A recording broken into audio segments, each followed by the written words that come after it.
अमित शाह से इस सवाल को रखा जाए कि हमारा भुगतान का क्या होगा। हमारा भुगतान दीजिएगा कि आप लोग सब बांट चोट के खा जाइएगा। हमारे देश का कानून भी इसमें लग रहा है मिला हुआ है, वो सब मिल करके सुप्रीम कोर्ट और सरकार और सीआरसीएस और सहारा, ये चारों के चारों मिलकर गबन करने पे लगे हुए हैं।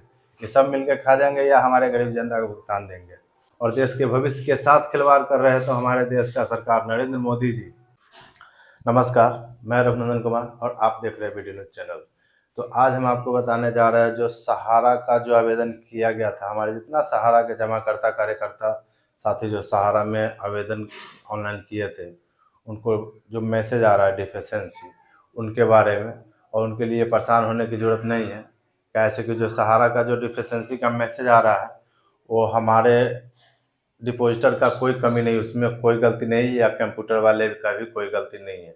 वो सारा के सारा गलती जो है सहारा इंडिया का है, सहारा इंडिया का स्टाफ का है, जो डाटा को अपलोड ही नहीं किया था ऑनलाइन, जो सीआरसीएस के पास नहीं पहुंच पाया। तो सीआरसीएस क्या करेगा? सीआरसीएस जो है उनको डाटा नहीं मिला, डाटाबेस में कुछ मिला नहीं, तो उन्होंने डिफिशेंसी का मैसेज भेजना शुरू कर दिया। तो डिफिशेंसी का मैसेज जो भेजना शुरू कर दिया, तो एक कमी जो है सीआरसीएस को है कि उनको इस चीज़ को मांग करना चाहिए था सहारा से कि डिफिशेंसी का मैसेज जो भेजने से पहले कि हम पहले छानबीन कर ले कि सहारा इंडिया उनका डाटा क्यों नहीं भेजा है। तो सहारा से उनको डाटा लेना चाहिए था, उसके बाद उनको वेरिफिकेशन करके सही से उनको भुगतान देना चाहिए था, जो भुगतान नहीं दे पाए और डिफिशेंसी का मैसेज भेजना शुरू कर दिए। उसमें एक और राज छुपा हुआ है कि डिफिशेंसी का मैसेज नहीं भेजते तो उनके पास क्या है भी नहीं, कि कैसे कि करोड़ों आवेदन हो चुका था, और करोड़ों आवेदन होने के बाद उनके पास जो है विकल्प नहीं बचा था कि उनका पैसा दे सके। उनका पैसा इसलिए सबको डिफिशेंसी का मैसेज एक बगल से दे दिए ताकि उनके ऊपर लोड घट जाए और धीरे धीरे भुगतान अपना 10-5 हज़ार रुपया करके देना शुरू करें। तो कुछ आदमी को जो है 10-5 हज़ार रुपये करके आया भी है, बहुत कम, 9 के बराबर में, लमसम 1% भी अभी नहीं आया होगा। पर थोड़ा बहुत कमेंट में आया है कि मेरा आया है, ऐसा 2-4 कमेंट आया, ज़्यादा कमेंट भी नहीं आया। तो इसी बात को जो है हमारे अमित शाह जी को कहना है कि पैसा देने में आनाकानी न करे और भुगतान जल्दी से जल्दी सब गरीब जनता का करें। कैसे कि इनका जो है गरीब जनता का पैसा में से आप जो खर्चा करते जा रहे हैं, ये आप अपने घर से नहीं दे रहे हैं, चाहे सहारा इंडिया अपने घर से नहीं दे रहा है, ये सारा के सारा पैसा जो है हम गरीब जनता का पैसा ही इधर खर्चा किया जाता है। जैसे कि माननीय सुप्रीम कोर्ट के जो रिटायर्ड जज साहब हैं, उनको 5 लाख प्रति माह दिया जाता है, लमसम 4 महीना से उनको जो है 5 लाख के महीना दिया जा रहा है। 20 लाख रुपया 4 महीना कहीं अगर जोड़े, ऐसे तो ज़्यादा होना चाहिए, पर 4 महीना का जोड़ते हैं तो 20 लाख रुपया जज साहब को मिल गया, जो कि 20 लाख अब तक गरीब जनता में वितरण नहीं हुआ और 20 लाख उनको दे दिया गया। ऐसे ही करते करते जो है उनका तो घर चल रहा है, उनका खर्चा चल रहा है, पर हमारे इस गरीब जनता का क्या होगा जिनका पैसा धीरे धीरे उनके वेतन में ही खत्म हो जाएगा। मान लीजिए कि उनके खर्चा सीआरसीएस को भी जोड़ेंगे ना, वो अपना खर्चा जो हमारे स्टाफ इतना उसमें लगा, तो अपना खर्चा लमसम लग रहा है कि धीरे धीरे सारा गरीब जनता का पैसा जो है वो सीआरसीएस और रिटायर्ड जज साहब और सुप्रीम कोर्ट और कुछ हमारे माननीय प्रधानमंत्री जी, कैसे कि उनको भी इलेक्शन का खर्चा चाहिए, तो उनको भी इलेक्शन में इसी में से खर्चा चाहिए, तो वो भी उसमें से कुछ खर्चा करेंगे। ऐसे करते करते धीरे धीरे पैसा को ख़त्म कर देंगे। जैसे सारा का सारा पैसा ख़त्म हो जाएगा, उसके बाद जो है वो हाथ उठा देंगे कि हमारे पास पैसा नहीं बचा, हम कहाँ से पेमेंट दें। इसलिए आप सब जमाकर्ता से निवेदन है कि 5 नवंबर 2023 को अमित शाह का आगमन हो रहा है मुजफ्फरपुर ज़िला में, जो मुजफ्फरपुर के तुर्की हवाई अड्डा में वो आ रहे हैं 5 तारीख को, इसी 5 नवंबर को। तो उसमें ज़्यादा से ज़्यादा संख्या में हम लोग चले और वहाँ उनसे इस बात को रखें कि हम लोग जो आवेदन किए उनका भुगतान क्यों नहीं हुआ, जो कि आपने वादा किया था 45 दिन के अंदर पहला किस्त यानी 10,000 का किस्त जो है आपके खाते पे जो आधार से लिंकेड खाता है उन खाते पे भेज दिया जाएगा, जो अब तक किसी का नहीं आया है। आया है 1-8%, मतलब कुल मिला के कहीं 100-200 आदमी का अब तक भुगतान, मतलब 10,000 रुपया करके किस्ती आया होगा। उसके अलावा किसी का नहीं हुआ है। तो ये सोच सकते हैं जो 10,000 मतलब 1-2 लाख या 10 लाख रुपया मान लीजिए और 100 आदमी का आया हुआ तो 10 लाख रुपया ही जमाकर्ता को मिला और रिटायर्ड जज साहब को 20 लाख रुपया वेतन बन गया। इसी प्रकार से जो है हर खर्चा, जैसे CRCS जो है अपने जेब से तो खर्चा करेगा नहीं, कहेगा कि सहारा के काम कर रहे थे तो उसी में से वो अपना खर्चा भी निकाल लेंगे।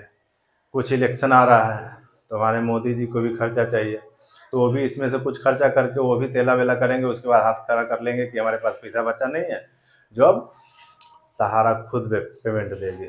तो बता सकते हैं, आप लोग सोच सकते हैं कि सहारा इंडिया कहाँ से भुगतान करेगी जब सारा के सारा पैसा ये लोग ख़त्म करके हाथ खड़ा करेंगे, ये हम जानते हैं।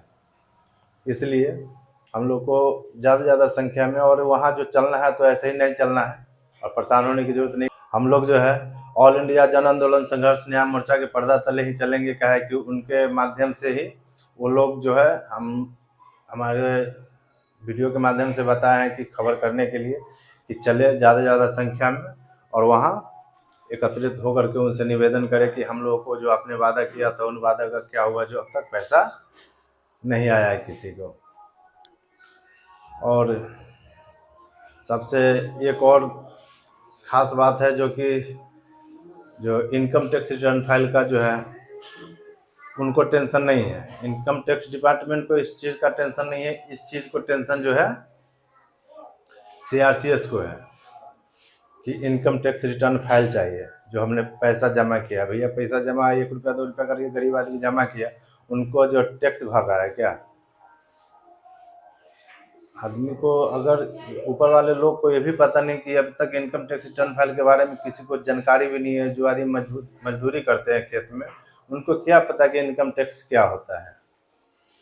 जो लोग ठेला चलाते हैं, जो लोग सब्जी बेचते हैं, उन लोगों को उससे क्या मतलब, उन लोगों को खाता से ज़्यादातर क्या मतलब है। बहुत तो ऐसा लोग हैं जिनको खाता भी नहीं है, बैंक में अकाउंट नहीं है, वो सब कहाँ से स्टेटमेंट देंगे। कह रहे स्टेटमेंट देने के लिए जो निकासी करके जमा 500 के महीना जो जमा किया था, उनको हर महीना 500 रुपया बैंक से निकाल करके सहारा में जमा करेगा, ऐसा कुछ नहीं है। ये सब जो है सहारा के सरकार की और CRCS को सब चाल है कि पैसा न देने का, इसलिए वो जो है तेला वेला भाज रहे हैं और कुछ नहीं। उनका सीधा नियत में बेईमानी आ गया है कि गरीब जनता का पैसा नहीं देना है, गरीब जनता के साथ नहीं देना है, बस गरीब जनता से हाथ जोड़ करके वोट ले लेना है, बस उसको फिर से ठेंगा दिखा देना है।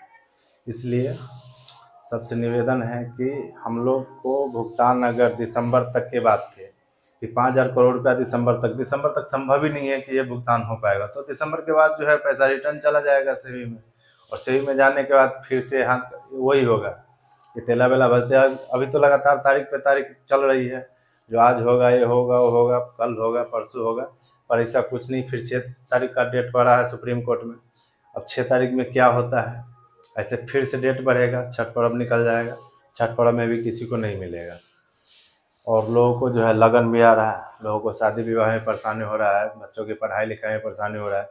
इस चीज़ को सरकार को मतलब नहीं है। सरकार को सीधा बस यही कह रहे हैं हमारे देश का बच्चा हमारे देश का भविष्य है, और देश के भविष्य के साथ खिलवाड़ कर रहे हैं तो हमारे देश का सरकार नरेंद्र मोदी जी, जो गरीब जनता को परेशान किया जा रहा है, दिन पर दिन जो है उनको परेशानी बढ़ते जा रहा है, पर पैसा देने का नाम नहीं ले रहा है। तो उनसे जो है आग्रह करें, अगर भुगतान नहीं करेंगे तो इस बार जो है हम लोग भी इलेक्शन के टाइम में उनको जो है बताएंगे कि हम गरीब जनता का भी पावर क्या होता है। तो हम सब गरीब जनता को एक होना होगा, उसी के बाद ही सरकार को दिखेगा कि हम लोग क्या कर सकते हैं। हम लोग को जो है ये दिन पर दिन अभी जो बताया जा रहा है, सम्मान निधि योजना में 6,000 की जगह 8,000 कर दिया गया है, तो 6,000 की जगह 8,000 न करके कुछ उसमें फंड मिला करके ही गरीब जनता का भुगतान कर दिया जाता। अगर अभी प्रिंसिपल अमाउंट जो जमा राशि है वो भी दे देता तो गरीब जनता का भला होता, उनको दुआ देते हैं, पर ऐसा नहीं कर रहे हैं। वो भी सोच रहे हैं प्रिंसिपल अमाउंट जमा अमाउंट का, वो भी खाने के चक्कर में लगे हुए हैं। उनको तेला वेला इतना भाज देंगे, इतना कहेंगे स्टेटमेंट दो, रिटर्न फाइल दो, ये सब तेला वेला करते करते जो है गरीब जनता नहीं कर पाएगा और नहीं मिल पाएगा। जैसे कि अब तक कोई डाटा नहीं मिला है, जो लोग मर गए उनको भुगतान कैसे मिलेगा, इनका डाटा का कोई उपाय नहीं। अब तक कोई अपडेट नहीं आया है जो उन लोग क्या करें और कैसे आवेदन करें। मान लीजिए किसी को, बहुत तो लोग जो है सहारा के जमा करता जो मर चुके हैं, पैसा जमा करके पैसे के लिए आज तक उनका भुगतान नहीं हो पाया, उनका जो है कहानी ख़त्म हो गया। उनके नॉमिनी को परेशानी हो रहा है, नॉमिनी क्या करे, आवेदन कैसे करे। लाखों जमा करता मर चुका है और उनका भुगतान कैसे होगा, इस चीज़ का अब तक CRCS को और अमित शाह को, चाहे हमारे सरकार को या सहारा इंडिया को, इस चीज़ का टेंशन नहीं जो कैसे आवेदन करें। हालांकि हम जानते हैं कि इसका भुगतान सहारा के ब्रांच से ही होना है और सहारा के ब्रांच से ही इनका भुगतान होगा, तो इसलिए आप लोग परेशान न हो। डिफिशेंसी का मैसेज जो आया हो तो सुधार होना ही है ऊपर से ही डायरेक्ट, अब दोबारा आप लोगों को आवेदन करने की ज़रूरत नहीं है। और कोशिश यही है कि जो रिजेक्ट ऐसे ही धीरे धीरे सबको कर देगा और वहाँ से हाथ खड़ा कर देगा और इसका भुगतान जो है सहारा के ब्रांच ही करेगी। इसलिए थोड़ा देर आए दुरुस्त आए, इंतज़ार करें, कैसे कि भुगतान होना है जैसे हो। अगर ब्याज मिले ना मिले, प्रिंसिपल जो है मूलधन ज़रूर मिलेगा। तो आप लोग धैर्य बना रखें और हमारे वीडियो को, अगर नए हैं चैनल पे तो चैनल को सब्सक्राइब कर लें और हमारे वीडियो को ज़्यादा से ज़्यादा शेयर करें कि ज़्यादा संख्या में लोगों के पास पहुंच पाए और ज़्यादा संख्या में जो है मुजफ्फरपुर में अमित शाह का घेराव करें और अमित शाह से इस सवाल को रखा जाए कि हमारा भुगतान का क्या होगा। हमारा भुगतान दीजिएगा कि आप लोग सब बांट चोट के खा जाइएगा। हमारे देश का कानून भी इसमें लग रहा है मिला हुआ है, वो सब मिल करके सुप्रीम कोर्ट और सरकार और CRCS और सहारा, ये चारों के चारों मिलके गवर्न करने पे लगे हुए हैं। ये सब मिलके खा जाएंगे या हमारे गरीब जनता को भुगतान देंगे, और ज़्यादा कुछ नहीं कहेंगे। धन्यवाद।